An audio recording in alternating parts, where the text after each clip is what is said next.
गजर कीर्तनाचा।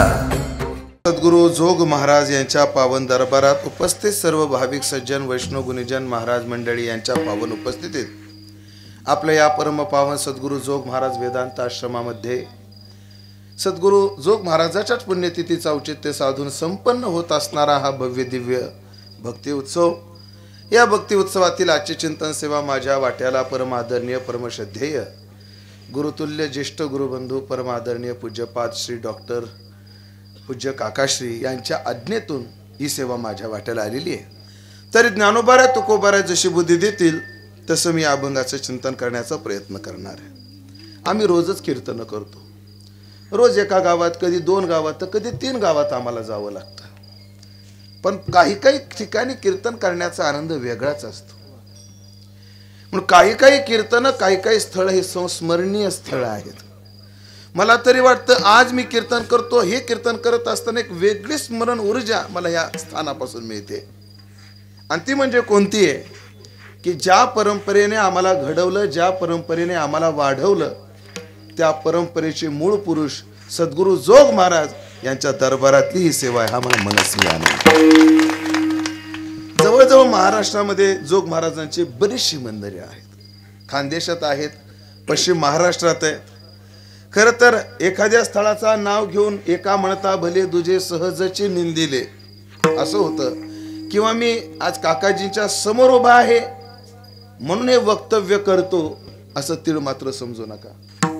मी काकाजी समोर करतोय, काकाजी आहेत म्हणून करतोय, किंवा काकाजीकडून मला काही पाहिजे म्हणून करतोय, डोक्यातलं काढ। हे मी का करतोय पुढचं वक्तव्य हे माझ्या मनापासून आहे। उत्स्फूर्त प्रेरणा आहे ह्या वाक्याची। कोणती? जोग महाराजाचे अनेक मंदिर असतील पण असं मंदिर कुठंच नाही।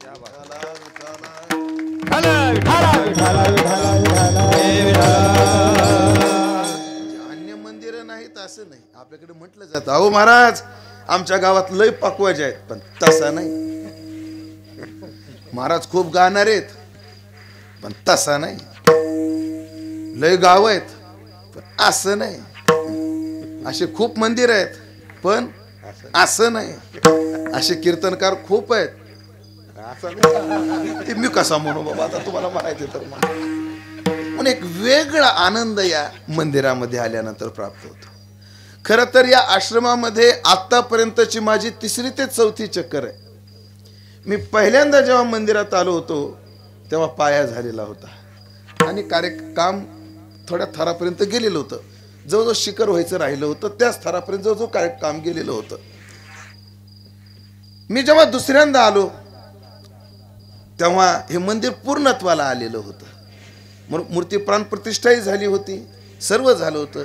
आणि त्या दिवशीपासून ठरवलं होतं या ठिकाणी मंदिर पूर्ण झालंय, आता इथं वारंवार यायचंय, पुन्हा पुन्हा यायचंय, पुन्हा पुन्हा दर्शनाला यायचंय। पण योग असा की लगेच काकाजींनी मला आज्ञा करून इथे कीर्तनाच्या सेवेचा योग दिला। मी महाराष्ट्री तथा तुमच्याविषयी सद्भावना व्यक्त करतो, अभंगाच्या दृष्टीने प्रवास चालू करतो। अभंग आज आपण गोड घेतलेला आहे। या अभंगातून तुकाराम महाराजांनी आपल्याला एक परमार्थाची दिशाच दाखवून दिली। परमार्थाचं ध्येय काय, परमार्थाचं साधन काय, ठीक आहे, त्याच्याकरता त्यांनी संत हे जीवन पुढे निवडलं असेल, पण त्या उद्देशातून काय आपल्याला सांगणंच आहे ना। संताचं जीवन पूर्ण आहे हे कोणी बोलून ठरत नसतं, किंवा ते बोलून दाखवायची गरजही नसते। ते पूर्ण आहे, ते पूर्ण आहे। संतांनी सायास केलेले आहेत, बळानं केलेले आहेत, त्यांनी देव धरलेला आहे, उपाधीचा नाश केलेला आहे, पूर्वपक्षी धातू जन धिक्कारलेले आहेत आणि ते स्वयं जनार्दन झालेले आहेत। हे ठरलेलं आहे, त्यांनी ते केलेलं आहे। हे सांगितलंच पाहिजे असं नाही, तरी संत का सांगतायत बरं? खरं तर त्यांच्या बोलण्याचा उद्देश काय आहे? खरं तर तुकाराम महाराजांनी मी का बोलतो, काय बोलतो, कसं बोलतो, कोणाच्या माध्यमातून बोलतो, आपल्या बोलण्याच्या संबंधानं अनेक अंगानं गाथ्यात चिंतन मांडलेलं आहे। पण एक अभंग एवढा गोड आहे की तुकाराम महाराज म्हणतात मी का बोलतो, तर त्याची 2 चरणं सांगतो। तुकाराम महाराज म्हणतात आम्ही हे बडबड का केली, आम्ही हे का बोलतो? महाराज सांगतात हितावरी यावे यावे, हितावरी यावे यावे, हितावरी यावे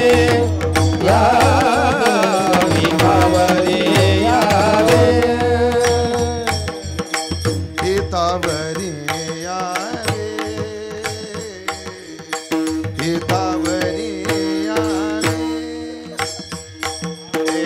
हितावरी यावे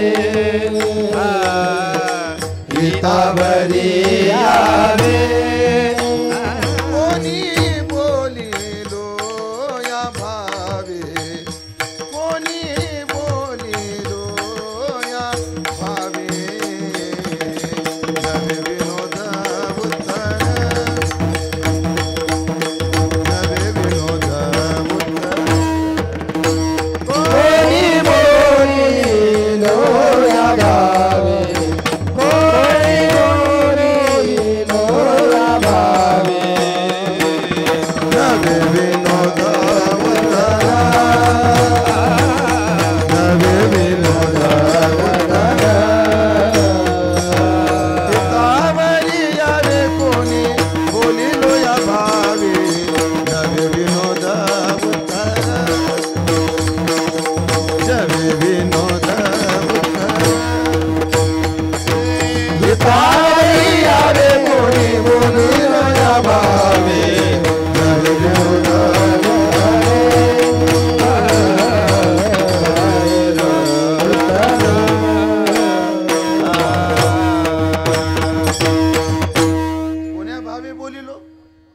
मी कोणत्या भावनेने बोललो कोणी हितावरी यावे या भावे बोलिलो कोणीतरी हिताच्या ठिकाणी जाग व्हावं कोणाला तरी हित कळावं या उद्देशाने बोललो आणि मी कोणत्या भावनेने बोललो नाही तेही महाराजांना सांगितल्यामुळे काका मला सांगणं क्रम प्राप्त आहे मी विनोद उत्तर बोललो नाही कशा करता समाजाचं मनोरंजन करण्याकरता बोललो नाही किंवा समाजाला फसवण्याकरता बोललो नाही नवे विनोद उत्तर केले रंजावया चार दाथ्यात असे महाराज चार आणि चार सारखंच लिहिलं जात चला काना चा चा आणि पुढे र चार आणि चार सारखंच लिहिलं जातं पण प्रकरण कोणतं आहे त्यानुसार त्याचे उच्चार करावे लागतात संख्यावाचक असेल तर चार म्हणावं लागतं आणि फसवणूक या अर्थानं असेल तर चार म्हणावं लागतं नवे विनोद उत्तर केले रंजावया चार नाही इथे चार नसता अधिकार उपदेशाचे बलात्कार तरी ते केले चार तरी ते केले चार तिथे आणि चारी वेद जयासाठी तिथं चार वेद जयासाठी नाही हा तिथं चार आणि इथं चार असे खूप शब्द आहेत गाथ्यामध्ये अजून एक शब्द सांगतो जळे आणि जळे लिहिताना सारखंच लिहिलं जात पण पाणी या अर्थानं असेल तर जळे आणि आग्नेय अर्थानं असेल तर जळे जळे माझी काया लागला उन्हावा तिथं जळे माझी काया लागला उन्हावा लोहे सारिता निराळे लवण मेळविता जळे इथं लवण मेळविता जळे अजून चला आणि चला शब्द काय चला आणि चला हे सारखंच आहे पण प्रकरणानुसार उच्चारावं लागतं कसं चला पंढरीशी जाऊ तिथं चला पंढरीशी जाऊ नाही आणि चला कल्पतरूचे आरव तिथं चला कल्पतरूचे आरव आहे पण सगळे उच्चार काय करतात चला कल्पतरूचे आरव चेतना चिंतामणीचे गाव असा अर्थ नाही तिथं आज्ञार्थ चला नाही चला म्हणजे चालणारे कल्पतरू तिथं चला जाऊ द्या इथं चार चार दोन प्रकाराने माणसं बोलतात समाजातली कोणी मनोरंजन करण्याकरता बोलतं आणि कोणी फसवण्याकरता बोलतं मनोरंजन करण्याकरता बोलणाऱ्यांची यादी जर द्यायची ठरली तर हे सगळे सिने कलाकार जे आहेत ते कशा करता बोलतात लोकांचं रंजन व्हावं म्हणून काही ठळक नावं घ्यायची असेल तर कपिल शर्मा मराठीतला भाऊ कदम जानी लिवर रामपाल यादव रवी श्रीवास्तव खरं तर आपल्याकडे भरपूर नाव आहे एवढे बस झाले आहे ना तिकडचेच घेऊ आपल्याला कशाला खाजून अवधान आणायचं हे मनोरंजन करण्याकरता बोलणारे आणि काही भ्रष्ट पुढारी जे बोलतात ते समाजाची फसवणूक करतात एक असाच पुढारी एका गावात गेला एकदा मला सेवेची संधी द्या तर जरूर साहेब पण साहेब आमच्या गावामध्ये लाईट नाही घराघरात लाईट बसवी दुसऱ्या गावात एकदा मला संधी द्या. लोक म्हणले साहेब आमच्या गावात पाणी नाही, घराघरात पाणी बसवीन, नळ बसवीन. तिसऱ्या गावात गेला, मला एकदा सेवेची संधी द्या. ते साहेब आमच्या गावात स्मशान भूमी नाही, घराघरात स्मशान बांधली. अरे थांब थोडं थांब. बोलण्याच्या ओघात काय बोलतील सांगता येत. फसवणं या अर्थानं.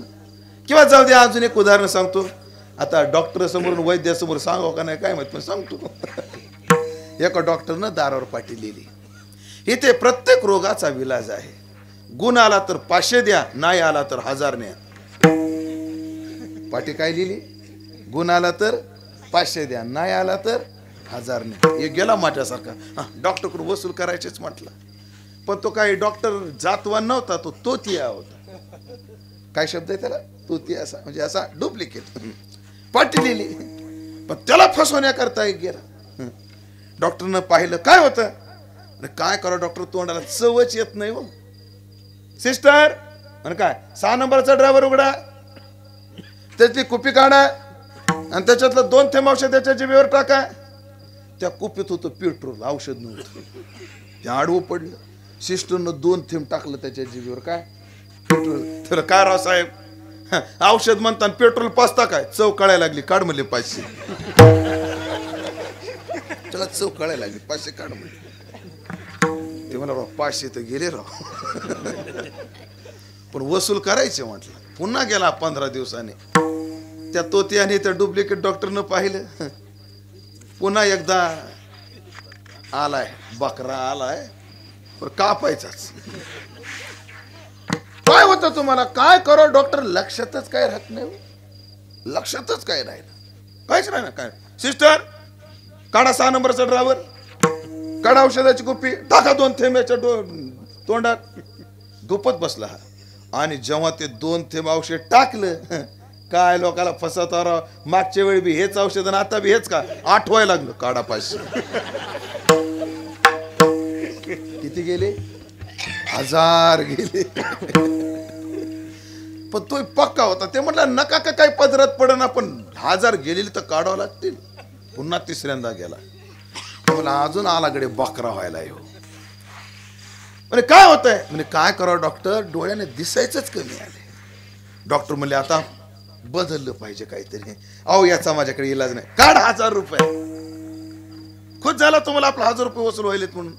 डॉक्टरने खिशात हात घातला आणि 100च्या 2 नोटा काढल्या आणि दिल्या. हे घ्या 1000 रुपये. काय राव डॉक्टर, 200 देताना 1000 म्हणता का?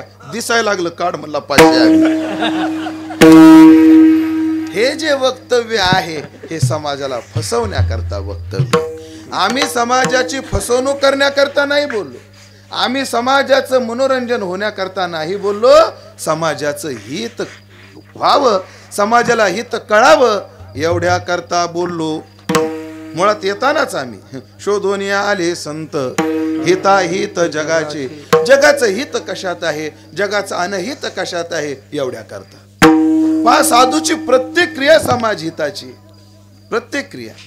साधू काही करू, एक बोलू, साधूचा आशीर्वाद हा समाज हिताचा, यात नवल नाही. साधूच्या शिव्या सुद्धा समाज हिताच्या पटवून देईल. पुढं बोलू, साधूचा परमार्थच समाज हिताचा असं समजू नका. साधूचा व्यभिचार सुद्धा समाज हिताचा आहे, पटवून देईल मी.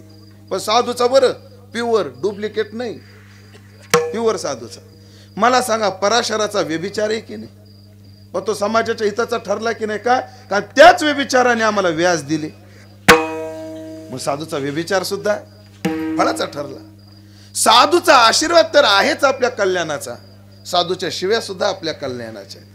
स्वामी समर्थांच्या चरित्रामध्ये एक प्रसंग आहे आणि त्याच्या एका भक्ताने एक गोड विचार सांगितलाय, तो आपल्या संत वाङ्मयात पण आहे. स्वामी समर्थ हे आलेल्या भक्तांना शिव्या द्यायचे. एक शिवी द्यायची. कोणती शिवी द्यायची? मी नाही देणार, ते देत आहेत म्हणून सांगणार फक्त. ते कोणाला वट भोसडीच्या, ही स्वामी समर्थ शिवी द्यायची. एका विद्वानाने त्या शिवीचा अर्थ सांगितला. व्यवहारात काही बी होत असेल, पण बाबा ऐका, भो हे संबोधन आहे आणि सदिच्छा हे जीवात्म्या तुझं कल्याण हो हा आशीर्वाद आहे त्यांच्या तोंडातून येणाऱ्या शिवीचा. म्हणजे साधूच्या तोंडात आता म्हणलेली जर शिवी आली तर तो जगाला आशीर्वाद होतो.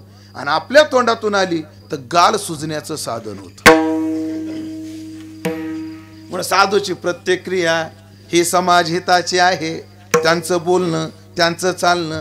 म्हणून तर अर्जुनाने प्रश्न विचारला, स्थितप्रज्ञस्य का भाषा समाधिस्तस्य केशव स्थितधिक किम प्रभाषेत. तो त्याची लक्षणं काय, किमासीत तो असतो कसा, किम स्थितप्रज्ञस्य का भाषा समाधिस्तस्य केशव स्थितधिक किम प्रभाषेत किमासीत व्रजेत किम, तो वागतो कसा. कारण साधूची प्रत्येक क्रिया ही समाज हिताची आहे. पण आजचा अभंग सुद्धा समाज हिताचाच आहे. थोडं मागे जातो जोग महाराज असल्यामुळे. जोग महाराजांनी वारकरी शिक्षण संस्था काढली, ती समाज हितच आहे. कसं समाज हित आहे? वारकरी शिक्षण संस्थेनं काय समाजाचं हित केलं? ऐका दादा, वारकरी शिक्षण संस्था जर झाली नसती ना तर आम्हाला जनसामान्याला ज्ञानेश्वरी कळालीच नसती. फार मोठ्या विद्वानांचा संवाद आहे, पण थोडा वादग्रस्त असल्यामुळे नाव न घेता सांगतो. ते महाराज काय करायचे, ज्ञानेश्वरी बांधायचे आणि ज्ञानेश्वरीवर बोलायचे. दुसऱ्या विद्वानांनी विचारलं, का हो तुम्ही ज्ञानेश्वरी का उघडत नाही? नाही नाही म्हणले, ज्ञानेश्वरी आई आहे म्हणे, तिचं वस्त्र काढणं म्हणजे आईचं लुगडं फेडणे. ज्ञानेश्वरी उघडत नव्हते जुने वारकरी. का? आई आहे, ती कशी उघडायची? पण महाराज जोग महाराजासारखे खमके होते. ते म्हटले ज्ञानेश्वरी ही आई आहे, तिचं वस्त्र काढणं म्हणजे आईचं लुगडं फेडणे. मग गाथा आपला बाप आहे, त्याचं वस्त्र काढणं म्हणजे बापाचं धोतर फेडणं होत नाही का? म्हणजे तुम्ही गाथा उघडता, ज्ञानेश्वरी उघडत नाही. मग या कपड्यामध्ये गुंडाळलेली ज्ञानेश्वरी अर्था करता, समाजा करता जोग महाराजांनी वारकरी शिक्षण संस्था उघडून ज्ञानेश्वरी समजण्याचं एक दालन उघडलं. अजून एक वैशिष्ट्य सांगतो, माझ्या बोलण्याला कृपा करून जातीयतेचा स्पर्श करू नका, करू नका. ऐका, जोग महाराजाचा काळ कोणता आहे? आता जाऊन त्याला 102 वर्ष झाली. इतिहासाच्या घटनेनं जर पाहायचं ठरलं तर पेशवे उत्तर काळ आहे. पेशवे उत्तर काळ आहे. आणि ब्राह्मणेतर हा जो चर्चा आहे ही पेशवे काळात काय होती तुम्ही ऐकून घ्या, वाचलंय आपण. ब्राह्मण्यवाद कसा वाढला होता त्या काळामध्ये, ब्राह्मणेतर समाजाला काय होतं हे आपण ऐकतो, इतिहासात नोंदी आहेत. पण ऐका, अशा काळात, अशा पुण्यात 4 जातीचे 4 पोरं जवळ केले. राजपुताचे बंकट स्वामी, धनगर समाजाचे लक्ष्मण बुवा, गुरव समाजाचे मारुती बुवा गुरव आणि ब्राह्मण समाजाचे मामासाहेब हे दांडेकर, ही 4 जातीची 4 पोरं जमा केली आणि वारकरी संप्रदायाचा प्रचार प्रसार केला. गंमत अजून आहे का? 4 जातीचे होते आणि 4 पद्धतीचे होते. 4 पद्धतीचे होते. ऐका, चौघांचे स्वभाव वैशिष्ट्य सांगतो एक एक. मामा उच्च शिक्षित, SP कॉलेजचे प्राचार्य मामासाहेब, म्हणजे उच्च शिक्षित. बरं, उच्च शिक्षित म्हणजे रानडेकडे पाश्चिमात्य तत्वज्ञानावर अभ्यास केलेला आहे मामाने. मग ज्ञानदेव ते प्लेटो, ज्ञानोबा मामांचे व्याख्यान झाले ह्या विषयावर. ज्ञानदेव आणि प्लेटो याच्यावर मामाच्या व्याख्यानाचं संकलित एक पुस्तक सुद्धा आहे. प्लेटोचं तत्वज्ञान काय, आईन्स्टाईनचं तत्वज्ञान काय, सॉक्रेटिसचं तत्वज्ञान काय, ह्या सर्व पाश्चिमात्य तत्वज्ञानाचा अभ्यास कोणी केला होता? मामासाहेबांनी. एवढा उच्च शिक्षित एक शिष्य.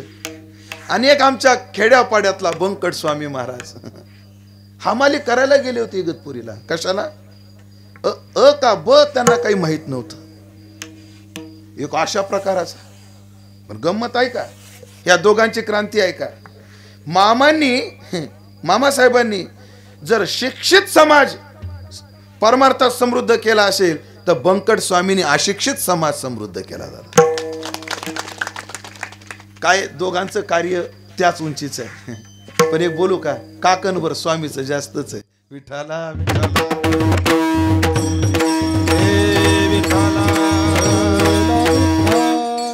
मी तुलना नाही करत, तुलना नाही करत, वस्तुस्थिती तुमच्या समोर मांडतो.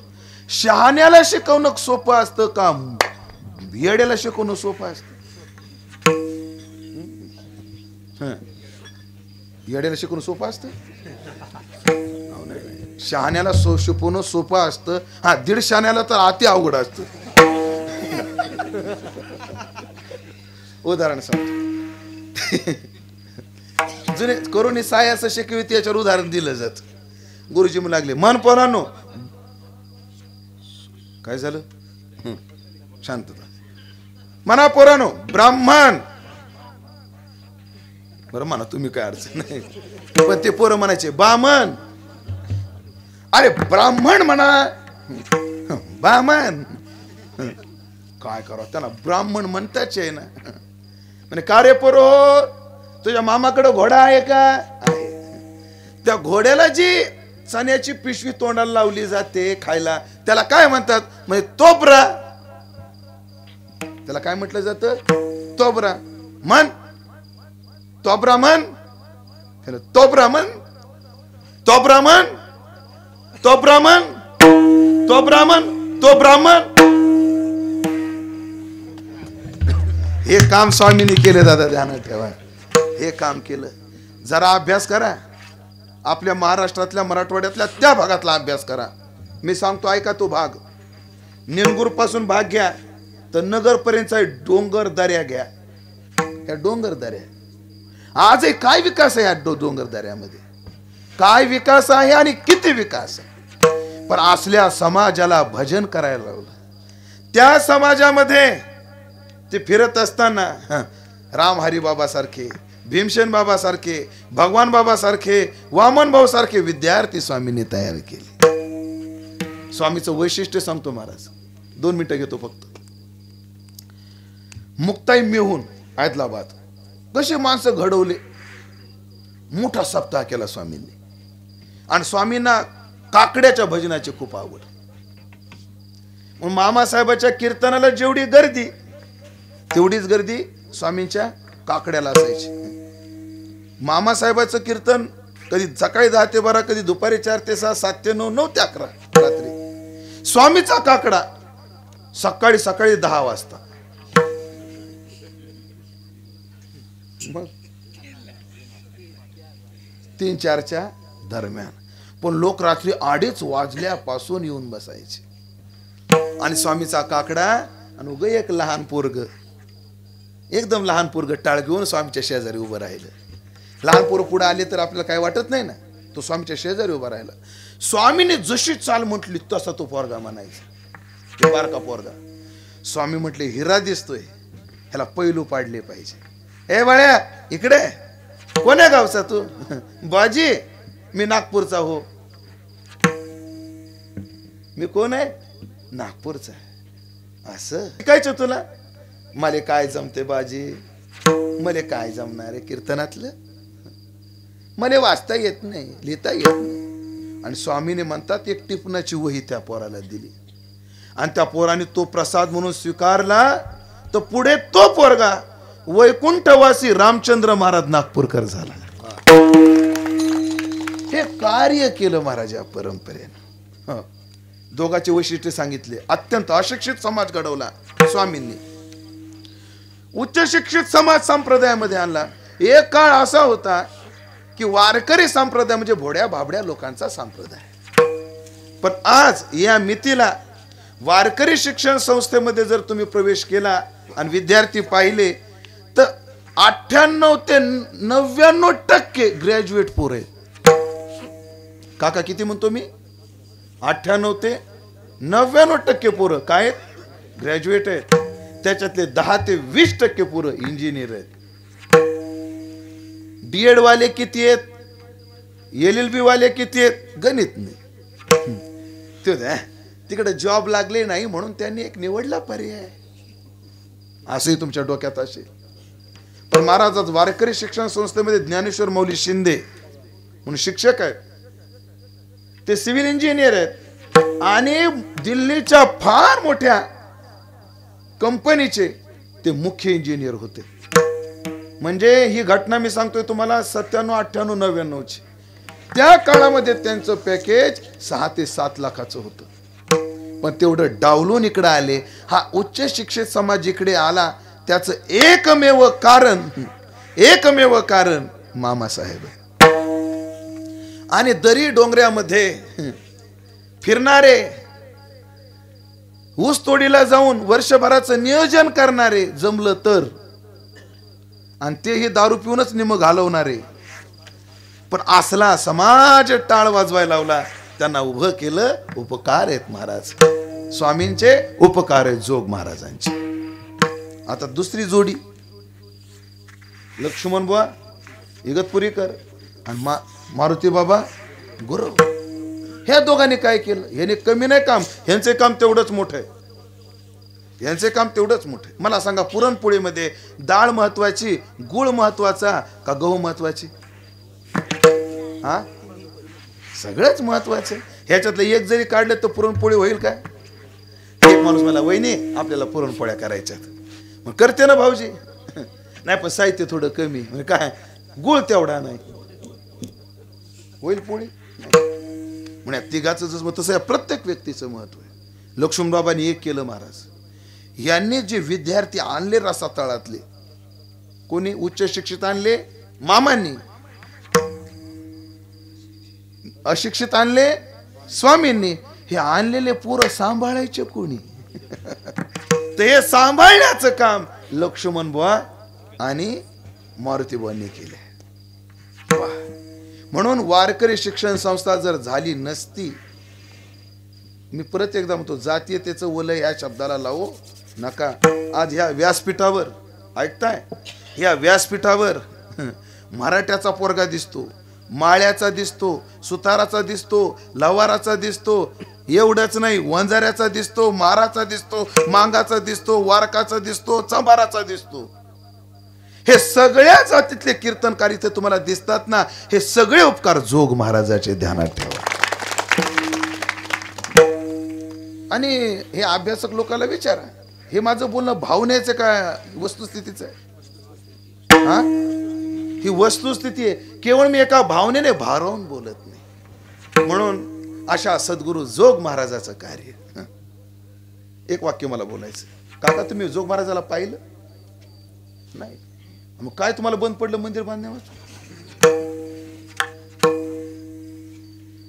कोणीच मी पाहिलेलं नाही.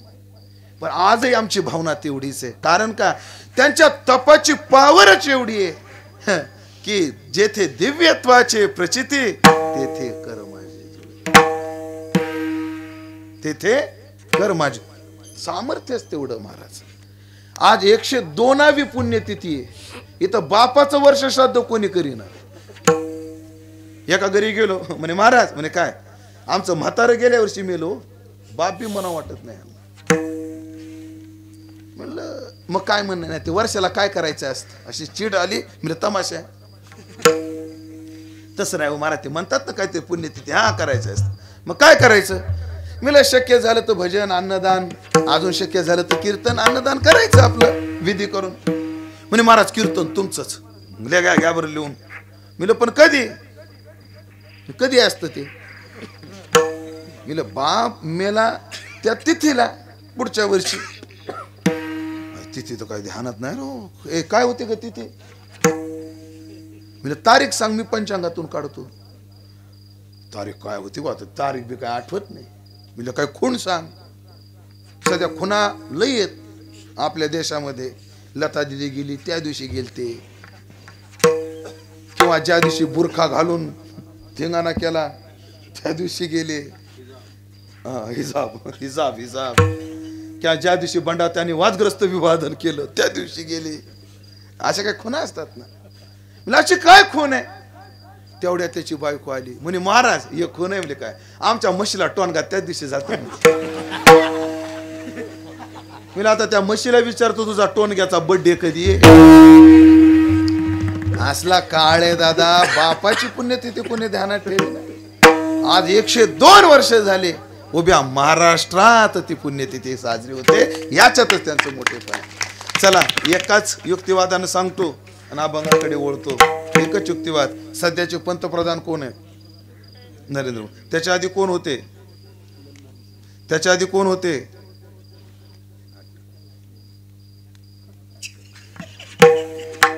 ही मला इष्टापत्ती.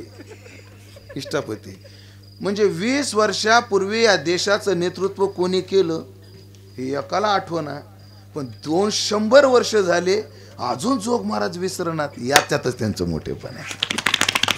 पण असं मोठं कार्य करून महाराज गेले. प्रत्येक क्रिया साधूची उपकारा करताय, हिता करताय. आजचं वक्तव्य तुकोबरायचं समाजाच्या हिता करताय. आज तुकाराम महाराजांनी मानवी जीवनाचं कल्याण ज्यांनी करून घेतलेलं आहे, त्या काय केलंय हेही सांगितलंय, ते कशाने केलंय हेही सांगितलंय. 2 वाक्य सांगतो ना अभंगात प्रवेश करतो. व्यक्तीच्या जीवनाला दिशा पाहिजे आणि व्यक्तीच्या जीवनाला गती पाहिजे. व्यक्तीच्या जीवनाला काय पाहिजे? गती पाहिजे. आणि त्या गतीला काय पाहिजे? दिशा पाहिजे. तुम्ही हायवेवर उभे आहात आणि तुम्हाला गेवराईला जायचंय. काय आहे तुमच्याकडे? एकदम भारी गाडी आहे. मर्सरीज मध्ये बसायचं काय? कीर्तना तरी बसू. तुमच्याकडे मर्सरीज आहे जी 200-250 पर्यंत स्पीड न पळू शकते. जायचं कुठे तुम्हाला? गेवराईला. आणि तुम्ही कुठे उभे आहात? हायवेवर उभे आहात. गाडी सुद्धा तुमच्याकडे चांगली की जिला भरपूर वेग आहे. आणि मग तुम्ही हायवेला जाऊन राईट घेतला, ससाट निघाले. किती वेळ जाल बरं तुम्ही गेवराईला? 200च्या स्पीडची गाडी आहे. किती वेळा जाल गेवराईला? अहो तोंड इकडे आहे. तुमचं लक्ष तिकडे आहे का? कधी जाईल? कधीच नाही. का? गती नाही का? आहे, पण गतीला काय नाहीये? दिशा नाहीये. आज जगद्गुरु तुकोबरायांनी साधकाला दिशा दिली, स्वय जनार्दन तेची झाली, आणि गती दिली देवती ही बडे धरीला सायासे. एक अभंग या दृष्टीने पहा, हिता करता बोलले, या दृष्टीने बोलले. अजून पहा, एक सांगतो. आज जगद्गुरु तुकोबरासारख्या साधूचं आम्हाला वैभव दिसतं. मला वाटतं कालच गुरुबंधूंनी कीर्तन केलं. देवते संत, देवते संत सामर्थ्यानं सारखे, स्वरूपानं सारखे, कार्याने सारखे आहेत, कृपेने सारखे आहेत, हे की नाही? मग हे एवढं दिव्य जीवन झालं कसं? कारण प्रत्येक यशस्वी पुरुषाच्या पाठीमागे एक खडतर साधनेचा प्रवास असतो. हे ध्यानात ठेव. लोकाला समोरचं दिसतं पण पाठीमागचं, लोक म्हणतात काय माणूस राव लय मोठा झाला, पण कशाने झाला? आज आमचे सुखद महाराज बाजू लागले की आनंद येतो, गुदगुल्या होतात, फुकट होतात, फुकट होतात. त्याच्या पाठीमागे खडतर प्रवास आहे. आज काकाजीचं वैभव दिसून येतं, ह्याच्या पाठीमागे खडतर काय आहे? प्रवास आहे. आज आमच्या तुम्हाला 25-25 लाखाच्या गाड्या दिसतात, पण याच्या पाठीमागे सुद्धा एक खडतर प्रवास आहे महाराज. एक काळ असा होता स्टँडवर रात्र बसून काढावी लागत होती. असा काळ होता वेळ प्रसंगी कोंबड्याच्या ट्रक मध्ये बसून प्रवास केले. कशाच्या?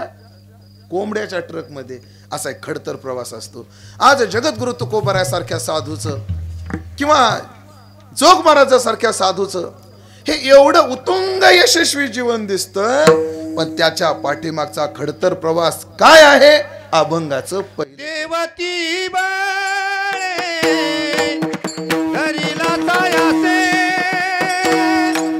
देवती बाळे धरीला ताया, देवती बाळे धरीला तायासे, देवती बाळे धरीला ताया.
खडतर प्रवास आहे.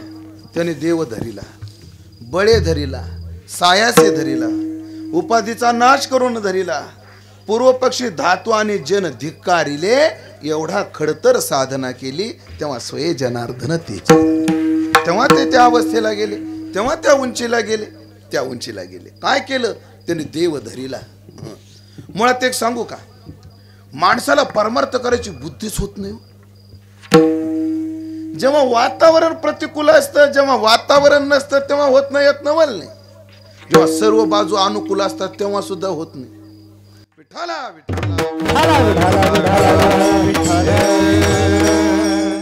ऐका, जोग महाराजाच्या दरबारात प्रामाणिकपणाने कबूल करायचं. मी आता विठ्ठल विठ्ठल म्हटलो तेव्हा कोण कोण विठ्ठल विठ्ठल म्हटलं? किती जण म्हटले? आपापलं सांगा.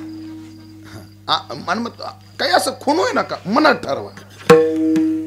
खरं सांगा, आपण ही 9 ते 11ची वेळ कशा करता काढलेली आहे दिवसातून? परमार्थ करता. इथं काय करतोय आपण? परमार्थ. एवढी सुंदर माईक सिस्टीम आहे, एवढे सुंदर गाणार आहेत, एवढे सुंदर वाजवणार आहेत, विठ्ठल विठ्ठल भजन चालू आहे, आणि एवढ्या चांगल्या वातावरणात सुद्धा आपल्याला विठ्ठल विठ्ठल म्हणा वाटत नाही. मला वाईट कधी वाटतं माहिती आहे काकाजी? जेव्हा आळंदी पंढरी लोक वारीला येतात ना, तिथंही पुकारावं लागतं, चला कीर्तनाची वेळ झाली, चला झोपू नका, म्हणावं लागतं का नाही आळंदी पंढरीत? मग मला प्रश्न पडतोय, आळंदीत येऊन कीर्तन ऐकत नाही तर घरी काय करत असते?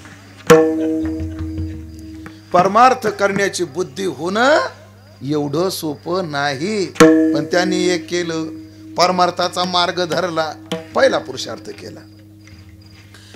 परमार्थचा योग येणं अवघड आहे. आता दुसरं पहा, परमार्थात स्थिर राहणं त्याच्यापेक्षा अवघड आहे. टिकतो माणूस परमार्थात? एवढं सोपं आहे? गुरुवर्य संदीप महाराज एक चिंतन सांगत असतात, श्रावण महिन्यात बरीच माणसं होतात. श्रावणामध्ये बरीच माणसं काय होतात? माणसं होतात. एकदा श्रावण लागला की कोंबड्या म्हणतात, माय आता महिनाभर टेन्शन नाही. बोकड बी आनंदात असतात, महिनाभर टेन्शन नाही. पहिला आठवडा बरा जातो, दुसरा आठवडा बरा जातो, कसा तरी तिसरा आठवडा जातो, आणि मग त्याला लक्षात येतं काय, वाट पाये बाई निडळी ठेवून हात, घटका बोटे दिवस लेखी धरून या माप. म्हणजे आज एकादशी, श्रावण मध्ये एकादशी, उद्या द्वादशी, परवा त्रयोदशी, मंगळवारी चतुर्दशी, आणि बुधवारी गटारी. अवघड आहे. परमार्थात स्थिर राहणं मोठं अवघड आहे, मोठं अवघड आहे. परमार्थात माणूस माग का फिरतो? याची कारण आहेत महाराज, याची कारण आहेत. माणूस परमार्थात आलेला माग का फिरतो? त्याचं एक कारण आहे, कंटाळा आला म्हणून. मी याच्याकरता पंढरपूरच्या वारीचं सांगत असतो. सगळ्यांच्या हौसेनं पंढरपूरच्या वारीला निघतो. पहिला मुक्काम पुण्याचा, आबा बाबा, पण काय नाही, पहिला उत्साह असतो, नाचून घिचून तेवढा पुण्यामध्ये जातो, 2 दिवस आराम, काय वाटत नाही. दुसऱ्या दिवशी सासवड, पुढच्या मुक्कामाला.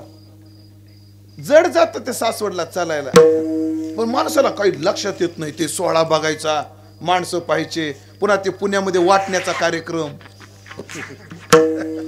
बगलात पिशवी घेतली, केळं घातली पिशवीत, घेतली गुडदाणी टाकली पिशवीत, पाण्याच्या बाटल्या पिशवीत, खालच्या केळाचं शिकरण होत, वर टाकून तरी मागतोच आहे, पिशवी भरतोच आहे. त्यानं बाबा आता पिशवी भरली ना, तो महाराज नासाव पण आपला असाव. बरं पुढं कोण वाटीत काय वाटीत काही नाही. घडलेली घटना सांगतो महाराज.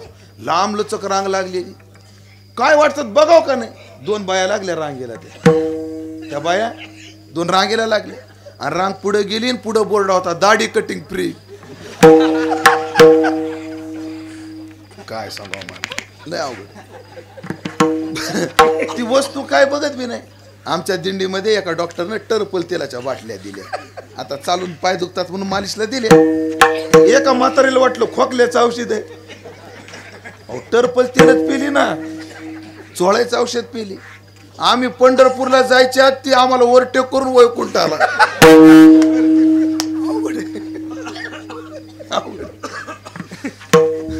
मग त्याच्या धुंदीत काही कळत नाही कसा तरी सासवडला येतो. 2 दिवस तिथं आराम. जेजुरीला गेला. जेजुरी म्हणजे अंतरच किती हो. पहिली ओळ होती ना होती तर बोरावके माळा येतो. ओढून ताडून गवळणी म्हणतो तर यमाई शिवरी येते. हरिपाठ होतं किंवा नियमाचं बजेट होतं नव्हतं तर साखर फाटा येतो. आणि कसा तरी उरकून हरिपाठ म्हणावं लागतं. तोपर्यंत आली जेजुरी. 17 किलोमीटर फक्त. काही वाटत नाही. वाल्याला तर दिंडी दुपारी जाऊन पोहोचते आरामशीर. काहीच नाही. लोणंदला तर 2.5 दिवस राहते. आणि तिथून मग टॉप पडतो. तिथून जी दिंडी निघते तर तरडला. बरं उभं रिंगण ते उभ्या एक बी विसावा नाही. आणि मग तिथं जातो. मग ते रामभाऊ पायाला कशी उरपाटी गोळ्याची येईल. आयुर्वेदात आहे का उरपाटी गोळी. कसं नसो होतं उचलू फेकीत आणि भोंडा येतो. माझा एक मित्र आहे MBBS MD. त्याला म्हटलं हे उचलू फेकीत काय रोग आहे रे. तुम्ही महाराज माझ्या लक्षात येत नाही म्हणे पण अभ्यास करून सांगतो. 2 वर्ष झाला अभ्यासच करायला. हे उचलू पायाला कशी उरपाटी गोळ्याची येईल. ज्ञानोबराच्या सोहळ्यात ना काय क्रम आहेत महाराज. पुण्यात सासवड देऊन काही नाही. एकदा तरडल्या दिंड्या गेल्या की दिंडीत फक्त झेडो बामचा मोचाच वास येतो. रामभाऊ मी जातो आता. येतो पंढरपुरात. का मागं फिरला. कंटाळा आला म्हणून. माणसं परमार्थातून मागं का फिरतात. कंटाळा आल्यावर. येतो लोकाला कंटाळा. आणि जास्त परमार्थाचाच कंटाळा येतो. 2 तास कीर्तन आहे फक्त. किती 2 तास. 2 तास. पण कीर्तन थोडं जर चिंतनीय करणारा माणूस असला की 2 तास कीर्तन आहे. आणि झटके 2 तास कीर्तन. पण 15 मिनिटं जरी लांबली कीर्तनाची कवा सोडितो की माय. आणि ती घड्याळ पाण्याची बिली भारी स्टाईल असते. कीर्तन झालं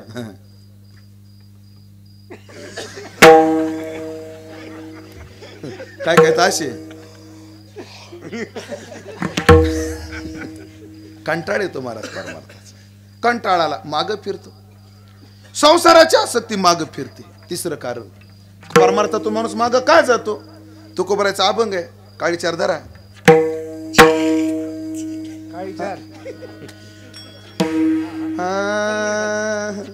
परिसे गे सुन बाई नको वेचू दूध दही. आवा चालली पंढरपुरा. वेशी पासून आली घरा. ऐक गोष्टी सादर बाळे जतन करी फुटके पाडे. माझ्या हातीचा कलवडू मज वाचून नको फोडू. वळवट क्षिरीचे लिंपन नको फोडू मज वाचून.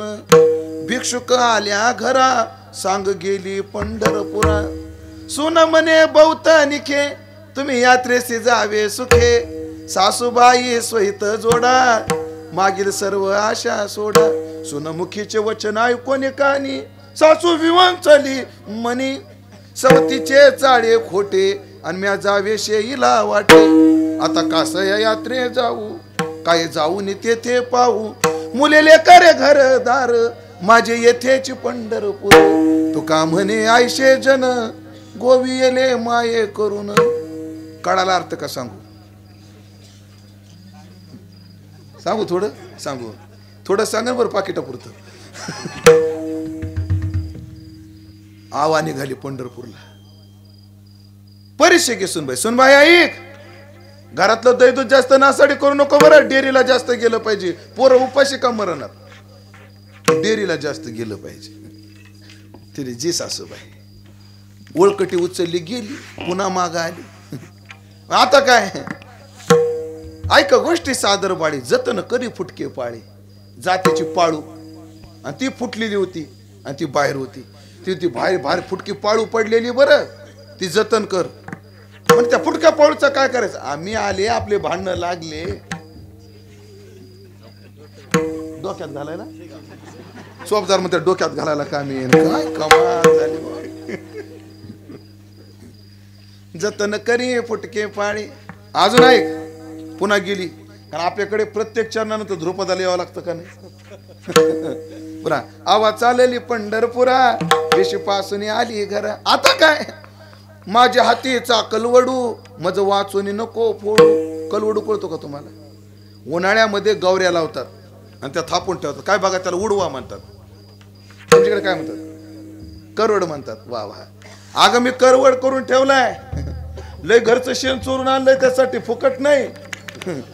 आणि ऐक, मी आल्याशिवाय फोडू नको, मी आल्यावर मला जाळाय कामी येईल. चुलीला म्हणतोय मी, म्हणजे मी जाळीन चुलीला घालून असं मला म्हणायचं होतं. तुम्ही तर म्हातारीच जाळायच्या मार्गावर दिसताय. माझ्या हाती चाकलवडू मज वाचून नको फोडू. अगं उखळ मुसळ जाते, माझे मन गुंतले ते सांभाळ बरं. बक्षी मग पिता हारू आणि तू बी कमी खाय, नको फारसे वरू.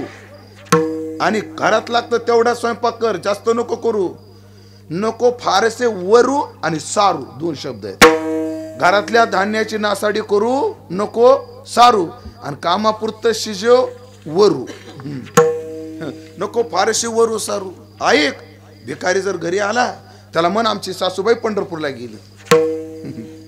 आणि तो जर भिकारी म्हणला जाय ना, घर घेऊन गेली का, तरी म्हणायचं नाही देणार.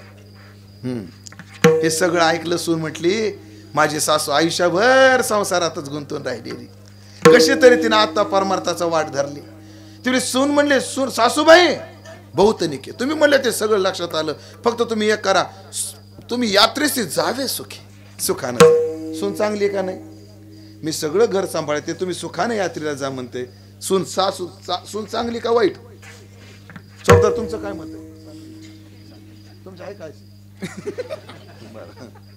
सून किती चांगली आहे, पण ही चांगली पाहिजे ना. जगन्नाथ अण्णा म्हणायची, भावना दोन्ही कोण चांगल्या पाहिजे. म्हणे एसटीत एक माणूस बसला आणि एक बाई आली. आई बसा तुम्ही. किती चांगली भावना याची, आई बसा तुम्ही. पण भावना कधी दोन्ही अंगानं पाहिजे. हा हिला आई म्हटला, पण हिला हा मुलगा वाटला पाहिजे ना. ही म्हणे मूर्खा, मला आई म्हणतो म्हणजे त्या बापाची कोणी लागते का मी? आता काय कमाल. हे जगन्नाथ अण्णाचे शब्द आहेत. अण्णा म्हणायचे भावना कधी दोन्ही बाजूनं पाहिजे. मी तुम्हाला भाऊ म्हणतो, पण तुम्हाला मी भाऊ वाटलो पाहिजे ना. भावना दोन्ही कडून पाहिजे. आता ही म्हणते सून म्हणे बहुत निके, तुम्ही यात्रेशी जावी सुखी, पण हिचे पाहिजे भावना. ही काय म्हणते, सवतीचे चाळे खोटे आणि म्या जावीशीला वाटे. मी घरातून कधी झाली याचीच वाट पाहू नये म्हणली. पुढं म्हातारी बोलली, आता कशाला यात्रेला जायचंय, आणि जाऊन तिथं काय पाहिजे? नाहीतरी कीर्तनकार सांगतात तीर्थी धोंडा पाणी. आहे मुलं लेकरत घरदार, माझं इथंच पंढरपूर आहे.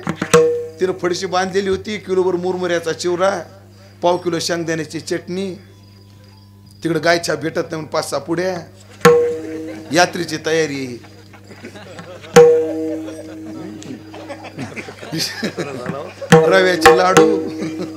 रव्याचे लाडू, शेंगदाण्याची चटणी, तिळाची चटणी, भाजलेली तंबाखू, मिश्री. पुन्हा वाटानं भेटती न भेटती.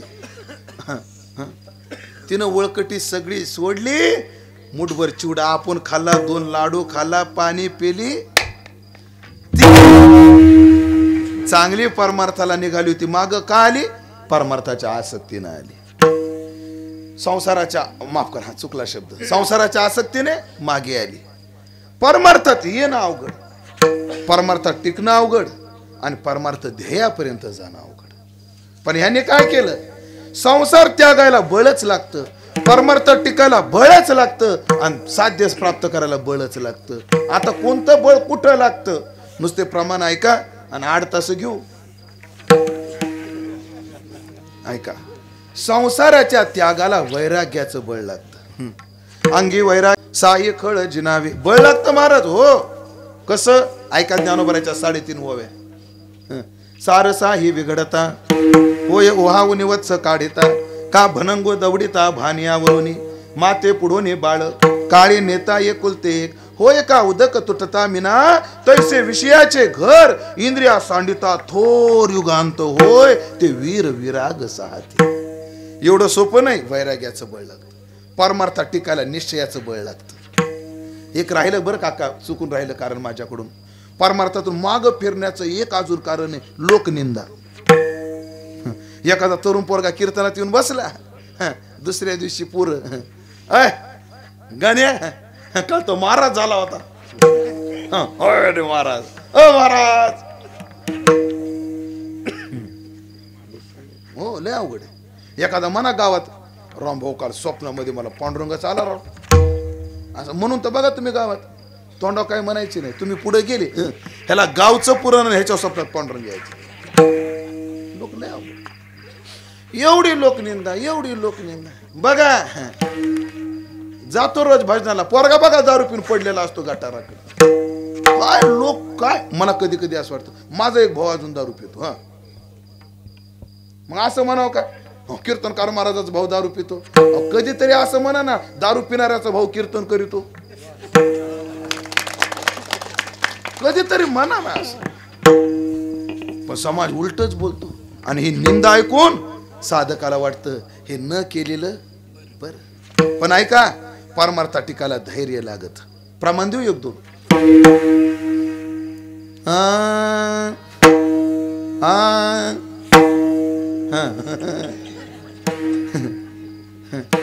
परतेची ना मागे मागे परतेची ना मागे मागे परतेची ना मागे मागे परतेची ना मागे मागे परतेची ना मागे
पण माग नाही फिरणार मी. का मोहाच्या बाबतीत निष्ठुर झालो.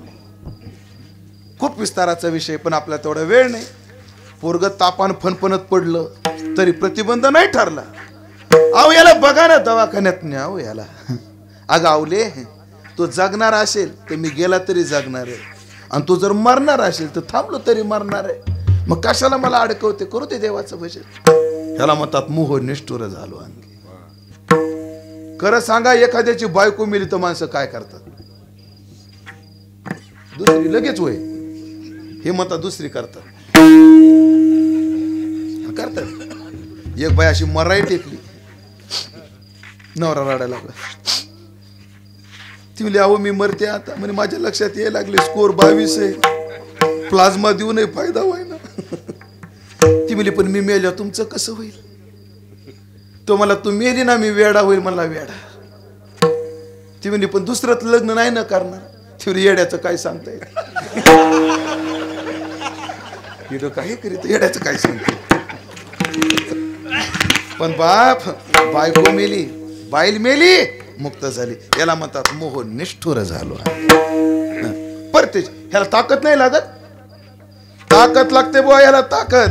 याला कोणती ताकद लागते? निश्चयाचे बळ.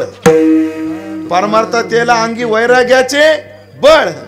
आता परमार्थात टिकायला निश्चयाचे बळ. टिकावं लागतं, टिकावं लागतं. ठीक आहे, परमार्थात आला म्हणजे ध्येयापर्यंत गेला असं नाही, त्याची बी वाट पाहावी लागते. जरा मध्यम. पाहे प्रसादाची वाट,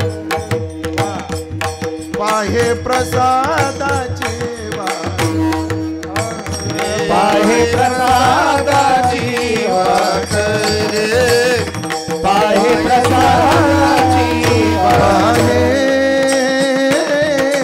प्रसादाची वाट, पाहे प्रसादाची वाट, पाहे प्रसादाची वाट, पाहे प्रसादाची वाट. ए जावे दुवनिया ताट, जावे दुवनिया ताट, शेष घेऊन जाईन, शेष घेऊन जाईन. जावे दुनिया ताट,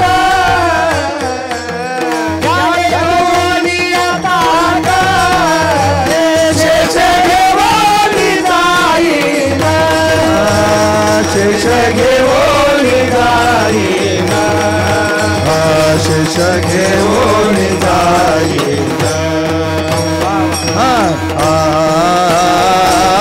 पाहे प्रसादाची वाट, पाहे प्रसादाची वाट, पाहे प्रसादाची वाट, पाहे प्रसादाची वाट. पाहे प्रसादाची वाट, हे पाहे प्रसादाची वाट, द्यावे दुनिया ताट, पाहे प्रसादाची वाट, द्यावे दुनिया ताट, द्यावे दुनिया ताट, दुनिया ताट. शेष घेऊन जाईन, शेष घेऊन जाईन, शेष घेऊन जाईन, शेष घेऊन जाईन,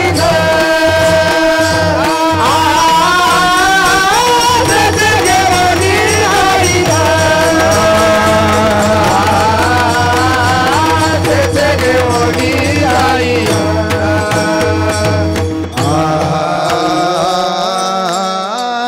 शेष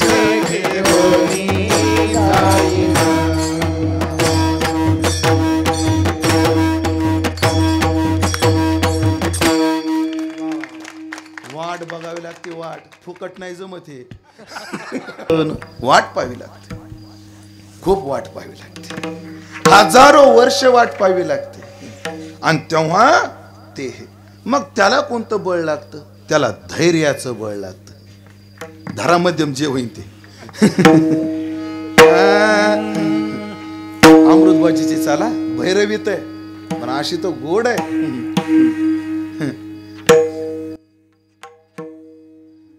त्यांच्या धैर्या नाही भंग, त्यांच्या धैर्य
त्यांचं तरी भंगत नाही, आमचं लगेच लय अवघड आहे. मग त्यांनी धीर नावाचा बळ अंगीकारलं आणि या 3 बळाने देव धरीला. पण फुकट नाही, सायास करावे लागतात. काय सायास केले? फक्त निळोबराचे गवळण सांगतो सरळ आणि 8 तास घेतो. 8 तास घ्यावं लागते ना, आता नांगरट झाली आपली, 8 तास घ्यायचे. काय सायास करावे लागतात? राहू दे आता खर्चातच.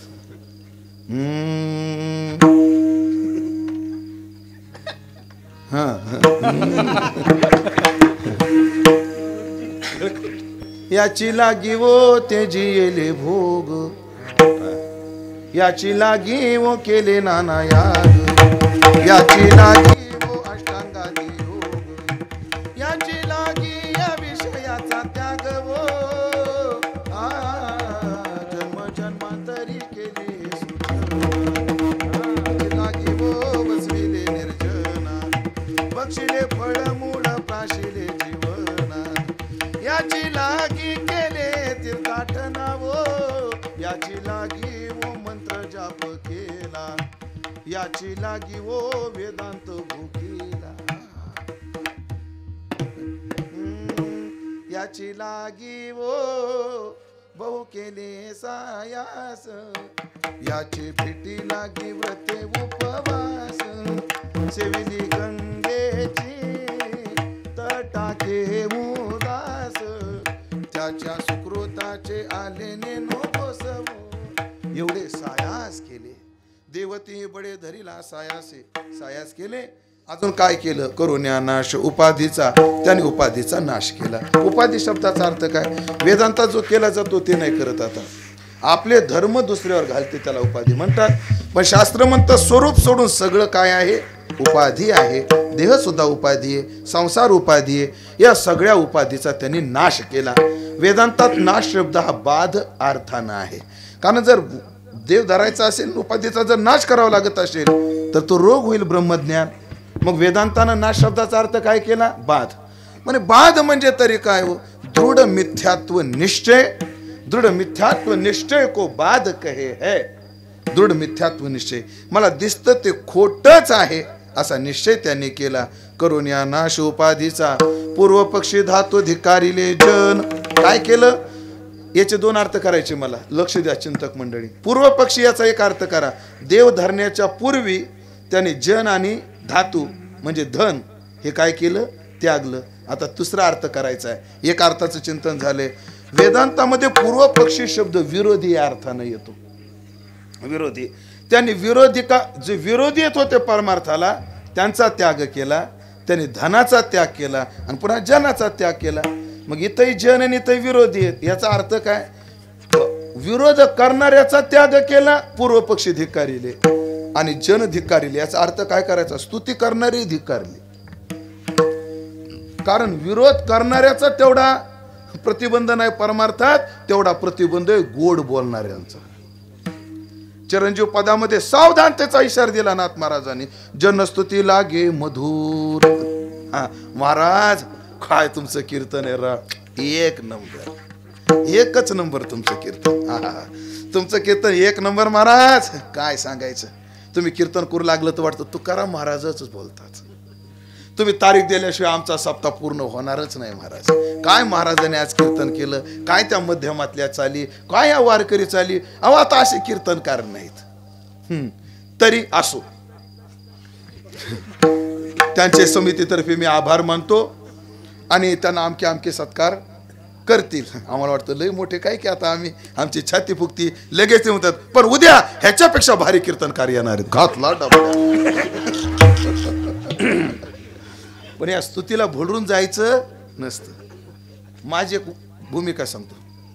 मला कोण्या कोण्या गावात लोक म्हणतात, महाराज दरवर्षी त्या मोठ्या महाराजाचं कीर्तन असायचं पण यावर्षी त्यांना डावललं आणि तुम्हाला आणलंय आम्ही. हे लोक म्हणतात ना, एवढं खतरा धोका वाक्य. हा, परमार्थात लय खतरा धोका वाक्य, लय धोक्याचं वाक्य. जसं इंग्रजीत काय काय शब्द सायलेंट असतात ना, तसं मराठीत वाक्याच्या वाक्य सायलेंट असतात. वाक्याचे वाक्य सायलेंट असतात. जेव्हा दुकानदार म्हणतो ना, साहेब ही वस्तू मी कोणाला दाखवत नाही, फक्त तुम्हाला देतो. आणि हे ह्या भावात तुम्हाला दिली, कोणाला सांगू नका बरं. हे वाक्यात एक वाक्य सायलेंट आहे, मी तुम्हाला चुना लावलाय. मराठी भाषा अख्खं वाक्य सायलेंट आहे याच्यात. भाऊ आमची पोरगी आहे ना गरीब गाय, हो गरीब गाय, तुमच्या घरी येईल तर नंदनवन करेल. आमची पोरगी लई गरीब गाय. ह्या वाक्यात बी एक वाक्य सायलेंट आहे. काय ही शिंगाची आहे गाय, म्हणजे हिला काय आहेत, शिंग आहेत. ज्या दिवशी लोक म्हणतात ना महाराज आम्ही दरवर्षी ते महाराज आणत होतो, या वर्षी तुम्हाला आणलंय, याच्यात एक वाक्य आहे. काय पुढच्या वर्षी दुसरा आणणार आहे, ध्यानात राहू दे.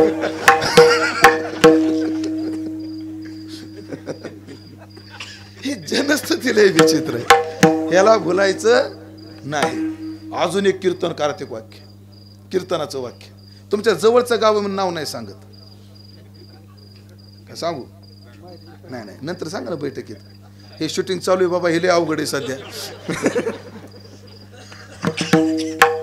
तिथं ते माणूस काय म्हटलं, आम्ही दरवर्षी नवीन कीर्तनकार आणत असतो, पण आता आमचा शोध संपलेला आहे. आता दरवर्षी उमेश महाराजाचंच कीर्तन होईल. हा आपलं कीर्तन दरवर्षी, पुन्हा फोन बी नाही त्याचा, 12 वर्ष झाले आता. ज्या दिवशी मी या गावातून निघतो घोंगडं झटकून निघायचं महाराज. पुन्हा या गावात बोलवतील आणि आपल्याला काय करतील आणि आपली पूजा, हे साधकाने डोक्यात ठेवायचंच नाही.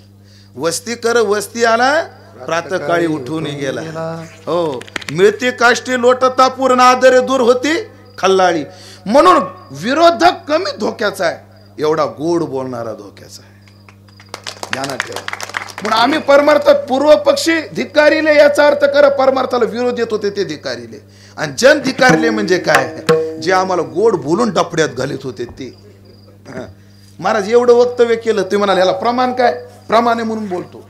न करावी स्तुती माझी संतीजनी, होईल या वचने अभिमान, भारे भव नदी नुतर वेपार, दुरावती दूर तुमचे पाय. हे मी कायम बोलत असतो, पण आज बोलत नाही. जाऊ दे का बोलू, बोला. मुकदम भारी राव, मुकदम हाजरी बरोबर लावितो. 9:30 आले, 11:30, 11ला नाही 11:30. मुकदम भारी आहे, धन्यवाद. खरं सांगू का, आज हे संप्रदायाला काही ग्लानी जी आली ना, त्याला कारणीभूत तुमच्यासारखे तोंड चोपडे माणसं आहेत. क्या बात. तुमच्यातली म्हणजे माफ करा, तुम्हीच म्हणून नाही, या पतनाला आम्ही कारणीभूत नाही याचा अर्थ आमच्यातले नाहीत असं कधी समजायचं नसतं. आम्ही नाहीत कारणीभूत, पण आमच्यातले आहेत ना. मी एक उदाहरण सांगत असतो, समजलं तर घ्या, नाही तो सोडून द्या. एक मार्केट मधला, मार्केटिंगचा एक सायकोलॉजिकल विचार आहे. काय, जी वस्तू स्वस्त असते ती माणसाला आवडत नाही सहसा. खरं सांगा मावशा हो, मेथीच्या भाजी जेव्हा 10ला 3 जोड्या भेटतात तेव्हा चवदार लागते का 40ला जोडी भेटू लागल्यावर चवदार लागते? जोडी कितीला पाहिजे? 40ला. कपड्याच्या बाबतीत तसंच आहे. आम्हाला भारी कपडा कोणता वाटतो? महाग आहे तो. कोण एक क्षेत्रात तसंच आहे. जाऊ दे आता, कशाला बोलायला लावता.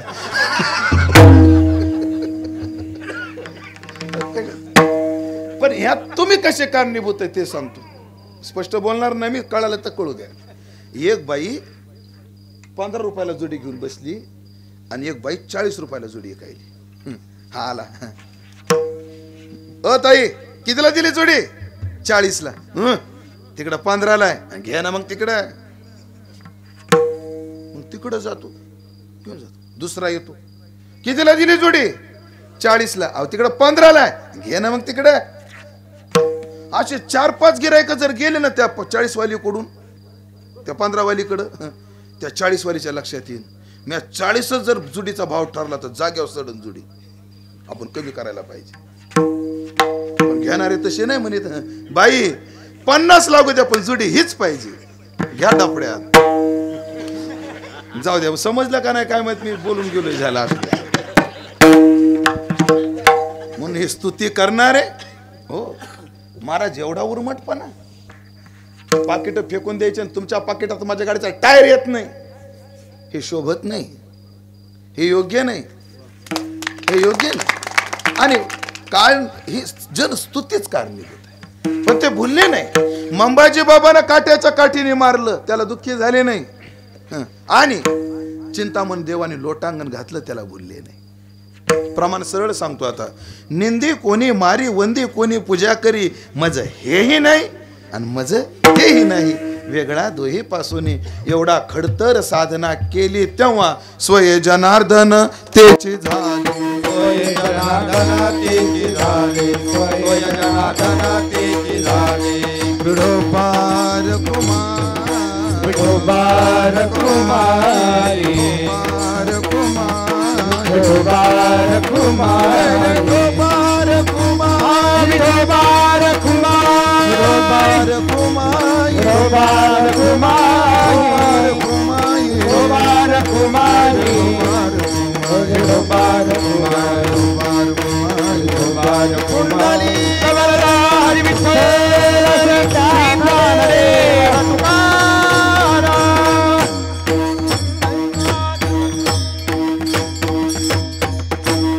स्वय जनार्दन तेची झाली. या पदाचा विस्तार करण्याची काही आवश्यकता नाही, कारण कालचं सगळं कीर्तन म्हणजे याच पदाचं काय आहे, चिंतन आहे. ते जनार्दन स्वरूप झाले. देवते संत, देवते संत. म्हणून महाराज आम्हाला करायचं असेल तर जरूर करा, पण या सगळ्या प्रोसिजरला वाट पाहावी लागते. तो का म्हणे याशी नचले तातडी. सून झाल्या झाल्या बाई सासू होत असते का कधी? तिला वाट पाहावी लागत असते. दळल्या दळल्या भाकर होत असते का? नाही. मळल्या मळल्या भाकर होत असते का? तव्यावर टाकल्या टाकल्या भाकर होत असते का? वाट पाहावी लागते. तशी परमार्थामध्ये तातड चालत नाही. अमर महाराज मग ते तुमच्या तुमच्याच कोणात एका महाराजांनी सांगितलं करावी तातडी परमार्थी. तिथं काय म्हटले? करावी तातडी परमार्थी. आज काय म्हणतात? तुका म्हणे याशी न चले तातडी. ते खरं काय हे खरं? तर दोन्ही खरं. कसं? इकडं पहा. परमार्थाच्या प्रवृत्ती करताप्रमाणे करावी तातडी परमार्थी, आणि परमार्थाच्या फळा करताप्रमाणे तुका म्हणे याशी न चले तातडी. हा विरोधाभास असतो. विरोध कशाला म्हणायचं? किती विचार केला तर ज्याचा समन्वय होणं शक्यच नाही त्याला म्हणायचं विरोध. आणि ज्याचा दिसताना विरोध दिसतो पण विचारांती समन्वय होतो त्याला म्हणायचं विरोधाभास. याला उदाहरण देऊ, याला उदाहरण देतो. उदाहरण असं आहे, अंधार आणि प्रकाश याचा विरोध आहे का विरोधाभास आहे? विरोध आहे, विरोध आहे. लग्नाची बैठक बसली, राम राम राम राम, काय आडनाव तुमचं? आमका आमका. काय आडनाव तुमचं? आमका. गावाचं नाव काय आहे? महाकाळा. मग महाकाळ्यातली पोरगी कुठे द्यायची? ते चालल्या चर्चा. तुम्ही आम्हाला हुंडा गिंडा काही नको, काय लग्न जोरात करून द्या. ठीक आहे म्हटले, तुमच्या पसंतीसारखं. आमचं वराड येईल त्याची व्यवस्था ठेवा. ठेव. आणि मग पात्रवाचं वराड आलं. त्याला वराड का म्हणतात माहिती का? ते कायम वरडतच असतं, मी त्याला वराड म्हणतो. पण आता लय भारी काम झाले बरं महाराज. आता काळात लय डेव्हलप झाली. वराड नाही, व्याई भेट नाही, काही नाही, काय नाही. आंघोळीला पाणी द्यान, पाय धुवायला पाणी द्यान, टावेल बघान, साबणा बघान, करुली रुसलीन, सोकण्या सोकलान, काय काय ते बघायचं कामच नाही. ते आमच्या लहानपणी लग्न एक लय वेगळा सोहळा होता. ते वरातीत असे घोडं नाचवायचे बघा, आणि गाणी लय भारी म्हणायची. नवरदेव कसा रे नवरदेव कसा, भल्याची भले. होतं का तुमचं? हा, आंब्यावर बसलाय राघू जसा, भलेची भले. सोकोन्या कसा रे सोकोन्या कसा, भलेची भले. भातावर पडलाय कुत्रा जसा. आमच्या लहानपणी ते गावामध्ये वरातीत चालायचं. आता त्या या सगळ्या निरागस आनंदाला एका डीजेनं त्या दारूनं संपून टाकलं महाराज. लय निरागस आनंद होता महाराज तो, पण वेगळा आनंद. चला जाऊ दे, व्यवस्था चांगली ठेवा. केली सगळ्या खोल्या. आणि नवरदेवाचा बाप, नवरीचा बाप, सोय होत नव्हती तर कशाला बोलवलं आम्हाला? आणि पाहुणे झालं काय? काय झालं म्हणजे त्या दोन खोल्यामध्ये अंधार आहे, आम्ही अंधारात राहायचं का? चला चला 5 मिनिटात 5 मिनिटात. जुन्या काळात नवरीच्या बापाला हात जोडावं लागत होते, आता उलट झाले. आता काय झाले? उलट झाले. आता ह्या व्यायाने ह्याच्यावर जाळ काढला. हा कोणाकडं? राम्या इकडे, तुला सगळ्या रूम मध्ये बत्त्या लावायला सांगितल्या होत्या ना, बघ त्या 2 रूम मध्ये अंधार आहे. राम थांबा, आता बघून येतो. आता माझ्याकडे बघावं लागेल. राम्यानं बत्ती घेतली हातात आणि कोणत्या रूम मध्ये अंधार आहे त्या 2 रूम मध्ये, त्या रूम मध्ये गेला आणि बघायला लागला अंधार कुठे. बत्ती घेऊन रूम मधला अंधार बघून आला आणि मालका पुढे आदळले. बेअक्कल पाहुणे आहेत म्हणले. कुठलचे? नाही हो, नाही ते लई चांगले आपल्या दृष्टांतातल्या नवरदेवाकडचे म्हणायचे. मला अक्कल नाहीत मी काय. सगळ्या खोलीतलं कोपरा पाहिला, अंधार कुठंच नाही. मला सांगा, राम्या बत्ती घेऊन हिंडल्यावर किती दिवसांना अंधार भेटल? दीपक हे दृष्टांत या चरणावर दिला जातो परंपरेनं. दीप घेऊन या धुंडीत अंधार भेटे हा विचार अघटित. हा विरोध आहे अंधाराचा आणि प्रकाशाचा. पण ऐका, इथं करावी तातडी आणि तो का म्हणे याशी न चले तातडी. हा विरोध नाही, हा विरोधाभास आहे. समन्वय काय आहे? परमार्थाच्या सुरुवातीला करावी तातडी आणि परमार्थाच्या ध्येयाकरता याशी न चले तातडी. असे खूप प्रमाण आहेत. एवढं बस झालं आज. पण कधी कळेल? अनुभवे गोडी येईल कळू. कारण परमार्थाचं सुख सांगून सांगता येत नसतं, बोलून दाखवता येत नसतं. ते कसं आहे? ओम नमो जी आद्या वेद प्रतिपाद्या. पुढं काय? जय जय स्ववेद्या. हे स्वतःलाच कळतं असा हा आनंद आहे. मात्र तुम्हाला पण जर ह्या उंचीवर जायचं असेल, ज्या उंचीवर जोग महाराज गेले, ज्या उंचीवर मामासाहेब गेले, ज्या उंचीवर स्वामी गेले, त्या उंचीवर जर जायचं असेल तर तुम्हाला सुद्धा देव पहावया करीवो सायास हेच करावं लागेल. आणि मला वाटतं तो देव धरण्यात आणि जनार्दन होण्यातच मानवी जीवनाचं हित आहे. हे झालं साध्य आणि हे झालं साधन, त्याचं गमक. असा गोड हिताचा विचार या अभंगात महाराजांनी तुमच्या आमच्या कल्याणाकरता सांगितला. ज्ञानेश्वर माऊली नागराज माऊली तुकाराम ज्ञानेश्वर माऊली नागराज माऊली तुकाराम ज्ञानेश्वर माऊली नागराज माऊली महाराज ज्ञानेश्वर माऊली नागराज माऊली.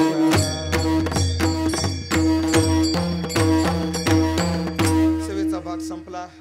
आपल्या जीवनात देव पाहण्याकरता सायास केले पाहिजे. आम्ही 6 बॉल आहेत आणि रन 10 पाहिजे. 6 बॉल मध्ये 10 रन. 2 बॉल एकही रन काढता आलेला नाही. किती बॉल राहिले? 4. हातात मोबाईल आहे. 4 बॉल 10 रन. फायनलची मॅच आहे. असा सगळा जीव त्याचा डोळ्यात आलेला आहे. कान तिकडच आहे. 4 बॉल 10 रन. 4था बॉल 1 बॉल 3रा बॉल आलेला आहे आणि 6 मारला. अरे मजा. आता किती बॉल राहिले? 3. पण रन किती राहिले? 4. 3 बॉल 4. पुन्हा धगधग वाढलेली आहे. आता काय होतंय? पुन्हा 1 बॉल टाकला पण एकही रन काढता आलेला नाही. राहिले किती? 2 बॉल आणि रन किती पाहिजे? 4. दुर्दैव असा 5वाही बॉल रिकामा गेलेला आहे. आता 1 बॉल आणि 4 रन पाहिजे. सगळा जीव आता चौका मारतो की काय. आणि तेवढ्यात मोबाईलची बॅटरी संपलेली. फोन डिस्चार्ज झाला. खरं सांगा कशी तळमळ होती. आणि मग ऐका, एवढी तळमळ ज्या दिवशी आम्हाला देवा करता होईल ना, त्या दिवशी देव भेटलेला असेल. त्याच दिवशी देव भेटलेला असेल. म्हणून देव पहावया करीवो सायास. आणि हा आशीर्वाद जोग महाराजांनी आपल्याला द्यावा एवढी प्रार्थना करून सेवा समाप्त. या ठिकाणी खूप प्रसन्नता आली. खरं तर सकाळपासून हा 3रा कार्यक्रम आहे. सकाळी एक प्रवचन केलं नगरला. पैठणमध्ये वैकुंठवासी बाजीराव महाराज जवळेकर यांची पुण्यतिथीचा उत्सव चालू आहे. तिथे 6 ते 8 केलं. लगेच इथे आलो. आताचं कीर्तन म्हणजे असं पिळून ठेवलेल्या पोत्यासारखं झालेलं आहे काम. पण एक सांगतो, या जागेची ताकद आणि तुमच्या सगळ्याची प्रसन्नता, आहा, म्हणून मी कीर्तन करू शकलो. ज्ञानोबाची ओवी सांगू. ज्ञानोबराय म्हणतात, सुग्रणे आणि उदारे, रसज्ञ आणि जेवणारे, होय मग अवतरे हातू जैसा. त्याची सिद्धांताची ओवी काय? तैसे हो तसे जी देवा, अवधानाची लवलवा, पाहता व्याख्यान चढले थावा चौगुणेवरी. ज्ञानोबराय म्हणतात, श्रोत्याचं अवधान जर मिळालं तर व्याख्यान चौपट रंगतं. आणि श्रोत्याने जर अवधान दिलं नाही तर व्याख्यान चौपट होतं. श्लेष आहे याच्यात. म्हणून तुमच्यासारखे प्रसन्न श्रोते